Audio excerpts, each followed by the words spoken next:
Welcome, ladies and gentlemen. This is Eziel, Lancer on Feral Valley, but of course, you knew that if you watched the title screen, right? So anyways, this is going to be another one of those Tera 101 guys that I've been slacking off because I'm such a chump. And what I'm going to do here is I'm actually going to kind of show you how you manage your guild once you actually get started. But before we get started, let's talk about what you actually need to be a guild member or create your own guild. First, you need somebody in a party with you. Then you're going to need 30 silver. And come talk to this lady over here, Lytron over here, the guild manager. More than likely that's who you'll talk to, but there are other guild managers throughout the entire world of Tera, which you could go to Almathea, or you can go to K-Tora. Or K-Tor. So, anyways, so those are the places you want to go there. And so yeah, let's go ahead and get this party started here. So I'm going to go ahead and shift everything up here.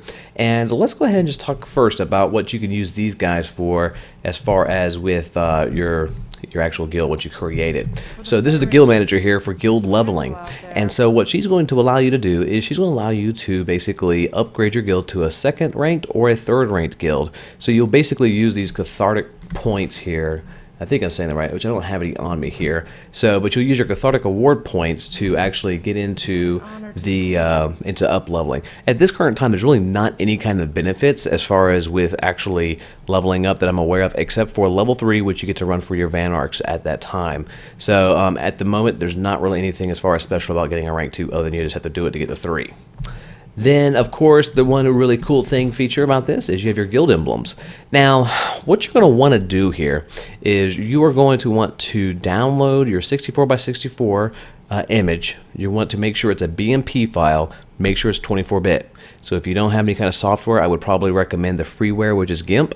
You should be able to download and save it out of there. If you're cheap and you really are just lazy and don't want to get that, well, then just go use MS Paint and save it out as a BMP 24 format. I'm not going to show you how to do that. That's something you'll have to learn on your own, or maybe you can find some videos on that. So what you'll do is when you get that bit file, that BMP file, then you're going to drop it into this folder. Now, one thing to keep in mind here is that your Tera folder is generally going to be located in 1 or 2 spots. I have seen it when I first did the closed betas. It was actually under my users game section. So if it's not there, if it's not in like the programs file, check there.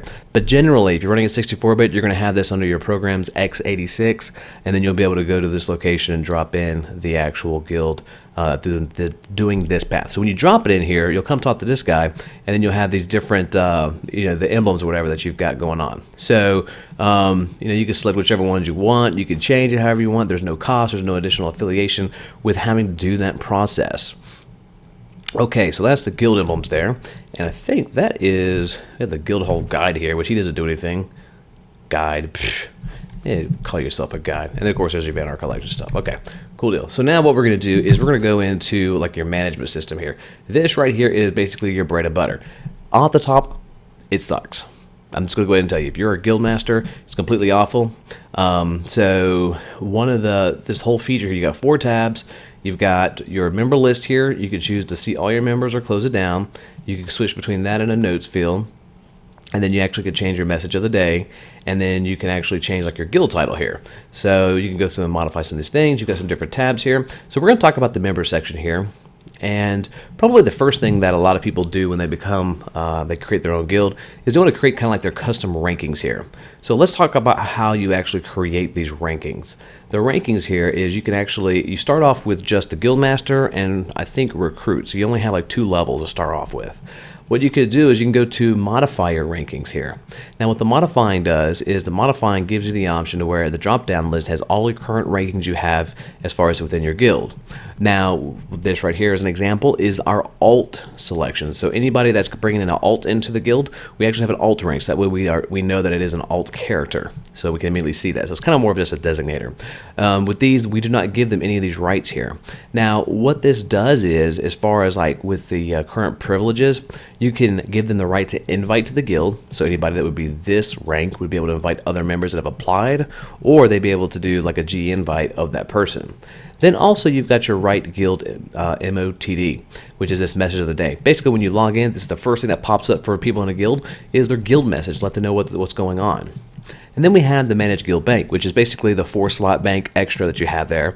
And one thing to keep in mind, I'm not going to show you because I don't have to do it, but you have to pay 3 gold to open up your guild bank. And from what I understand, I think it's every 2 weeks, maybe 3 weeks. I can't remember exactly the time frame, but basically you have to pay that upkeep every 2 to 3 weeks for 3 gold. We actually had to do it here recently because I'm going to say I think it's 2 weeks. I'm pretty sure. Now, with this here, you've got the ability to remove the ranks, you have the ability to add ranks, and you have the ability to change ranks. So I'm going to start off here, I'm going to just kind of change this. So it'll be like, hey, enter the new name you'd like to use for this rank. I say Alt 1. Just going to do it so you guys can see it. So Alt 1, right there you go. So, but I'm going to change it back now.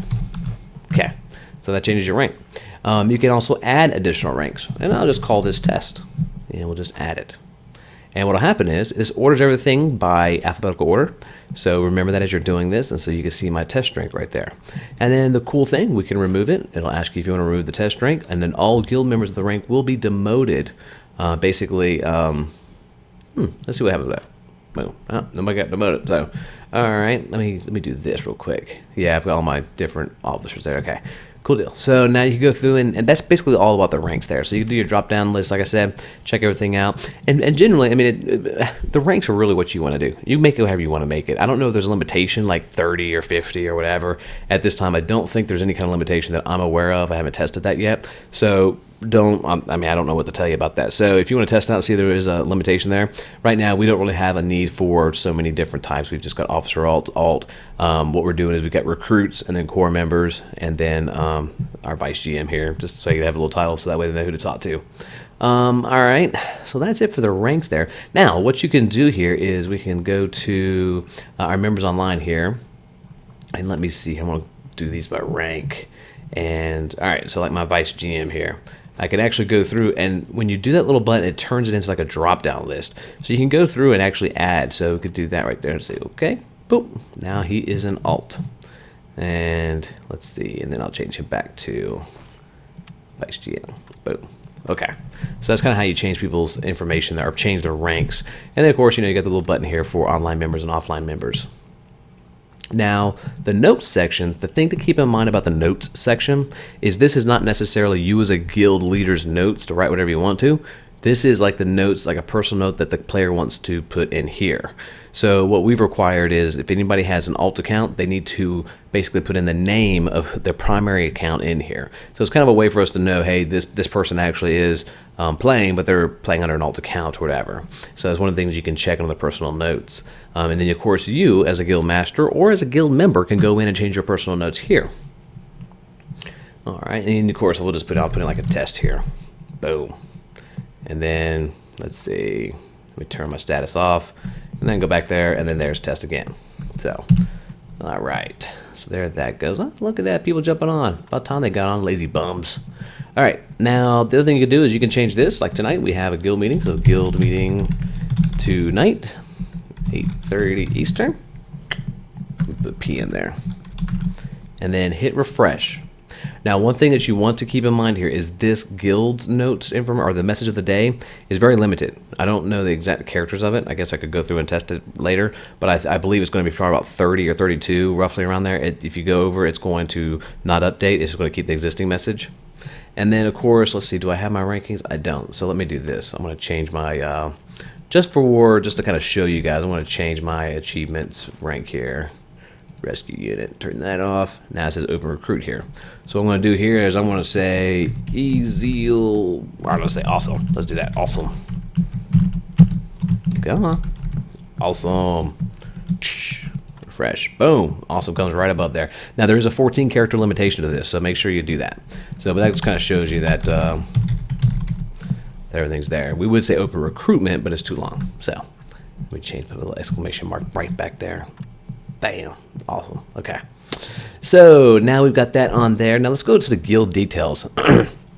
Now, guild details, what this does is it shows all the information. It shows your current emblem that you've got. It gives you the guild actual information. This is kind of like what people would see if they were to look at your guild. They could see the formation of your guild, what date it was, who the guild master is, what your guild level rank is, how many members you have, the total level duration, and then the number of praises, and then the guild ad. The guild ad is basically if somebody goes in that's not in a guild, they go and they see your guild, they find your guild, and then they say, I want to apply. Well, when they hover over that, I believe that's going to show you the information. So let's go check this out. So if I hover over, yeah, right there it says guild ad. It's got Tera and Beard 20 plus. So, and I'll go ahead and praise. Awesome. So that's basically, you know, the main gist there as far as they can apply to that guild, and then they'll be able to see like that little advertising message if they hover over you. And then you get to change that, do whatever you want to with it. Now, this is probably going to be, these two sections right here are going to be your most important, I think. This is basically where you've got your guild information of who's joined, who's been changed, what's, you know, rankings, things like that. And it keeps, looks like everything back to the beginning here for us. And then we have our guild bank, which has all the information of who stored what, who's pulled what out. Just kind of gives you just a little bit of information there for what's going on. So you can check and see who's depositing money or doing whatever. So, and you can check all that stuff out there. Now, applications. This is where you're actually going to have all of your applications. So if you have people that apply to your guild, I know a lot of people when they become Van Arcs, a lot of people will apply to Van Arc guilds because simply that they get that faster mount, they want to be a part of somebody a little bit larger. Well, you come online, you're like, oh, look, I got a bunch of different these applications. The thing that really drives me insane though about this feature is that there's nothing that notifies you as a guild master when you get on, hey, I've got applications to look at. There's no pop-up message, there's no little thing in the box, nothing whatsoever that I've seen. So you have to make it a habit. You as a guild master and whoever's doing your inviting and stuff, or who has that ability to invite people, you will have to do basically, you know, come in here every day, make it a habit. You've got to check it. If you're getting a lot of people coming on board, you want to check this out, okay?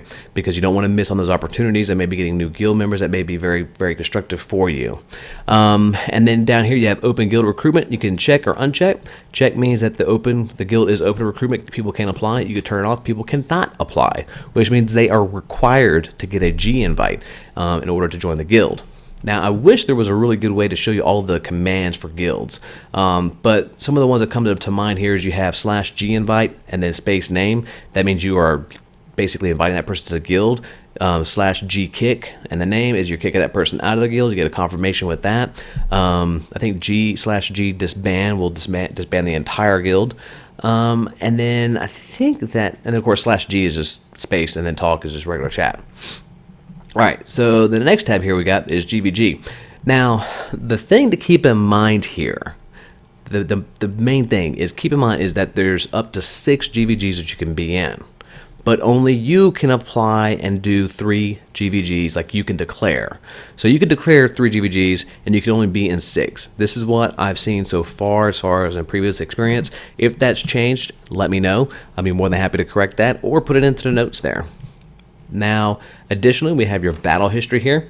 Now, this, I swear, this is just drives me completely insane because got the guild list, GVG history. You can do my guild. We haven't done any GVG, so we're not going to show up. But it really is, it just drives me completely bonkers because there's no way to really keep track of all of this. There's no way to really see what's going on during this entire progress. So, like, I can't do any filters. I can't go look and see what other, like, say, for example, I want to see zombie apocalypse and everybody they're GVGing. I can't go see that. There's no way. I'd have to go here, go line by line, and see who all's in a battle, who's doing what. And then all these won, lost, surrenders, draws, and all this stuff, it's really difficult to kind of see. There's no way to filter that, no way to sort that, to kind of see like a history on certain guilds. You only can see the GVG history of what you and your guild have done. So that kind of drives me a little bit insane there with that. So with this, you have your won, lost, draw, and surrender. Of course, won and lost, that makes very simple sense. Basically, one had one more kill than the other folks. Draws, I believe, are basically you tied or nobody got killed. And then the surrender means that somebody went and purchased an actual surrender scroll and got rid of that information there. So that's just a little bit of information as far as about the guild management there. One thing that I want to do as well is I'm kind of going to walk around here for just a second. I may just, I'm going to keep talking. But in a nutshell here, there is a, what's his name? There's like a shadow merchant or something over here, and every major town has these shadow merchants. And the reason I'm coming over here and the reason I'm kind of doing this while we're talking is because I want to show you guys that there's these merchants here. They're really more like guild merchants, but they're GVG goods. So basically you can get a Borrowed Spark of War or a Kia's Acquisition. And of course this is 3 gold to initiate basically that you want to declare war. And then these are enables guild and master surrender of GVG. So I did all that walk and just kind of show you that you could purchase these things and what their costs are at currently. And that's basically all you could do at this time. So hopefully this video has probably gone a little bit long, but hopefully it gives you a little bit more insight as far as exactly what goes into GVGing and being a guild master. Gives you a little bit more insight to how you manage and do things. You could do these, like I said, little things, do all your rankings, all that stuff. So hopefully you guys have found this interesting. I'm sure there's not going to be like hundreds of people that really need this information, but if you are a guild master and you want to see what can I do as a guild master, here's what you can do. And then the other aspect of that is that if you're a guild mate, what can my guild master do? Well, here's what they can do. So as always, it's been a pleasure. Unfortunately, way too long of an absence, and hopefully I'll get right back into it with you guys on a weekly basis and keep going forward. So you guys have a great time, and happy hunting as always.